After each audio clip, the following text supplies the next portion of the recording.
Now, the rest of the story. Remember these 4 words: Al was utterly useless. Al was utterly useless. I'm nothing but a burden on my family, he once told his sister in a letter. Really, it would have been better if I had never been born. Al had hit bottom by the age of 22. His parents, impoverished, were no longer able to support him. He needed a job, but nobody would hire him. In desperation, Al appealed to an old school friend, a fellow whose class notes he used to copy. The friend's father had government connections, and a few days later, Al was being interviewed for a position at the Federal Patent Office. Fred Haller was then director of the agency. He would conduct the interview personally. Haller informed the young man that he needed personnel capable of judging whether a request for a patent had any justification. "What do you know about patents?" the director asked, and Al replied, "Nothing. Nothing at all." The director blinked a couple of times. Ordinarily, he would have terminated the interview then and there, and yet there was something intriguing in the young man's frankness. "Tell me a bit about yourself," the director asked, and Al forced a smile.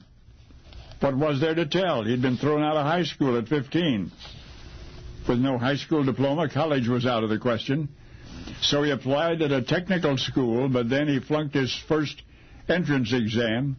So he went back to high school, a different high school, actually because his old high school refused to readmit him. Now this time he graduated.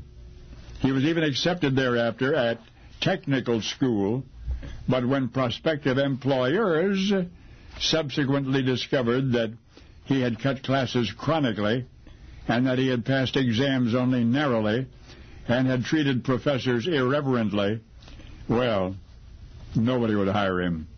Nobody would hire him. And now here he was in the Federal Patent Office asking for a job for which he was not qualified. What kind of a loser could summon up that kind of nerve? But Director Haller was not so certain. Yes, he had heard all of the reasons why he should not hire Al, but what he wanted to hear now were all of the reasons why he should. You know what? That interview continued for most of 2 hours, and by the time it was over, the director had come to this conclusion: Al was not stupid. He was simply a failure. If he were ever to stop failing and make something of himself, he would first require a large dose of self-confidence. So Director Haller decided to give Al a break, a probationary job as technical expert 3rd class. You see, though posterity's impression of Al is larger than life, he was not destined to guide lesser minds through space and time. In fact, at 22, he stood at the brink of utter obscurity, and then he got that job at the Swiss Federal Patent Office.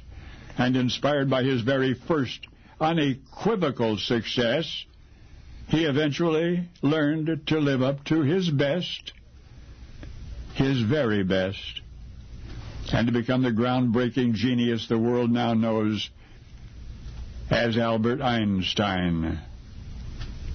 Only now you know the rest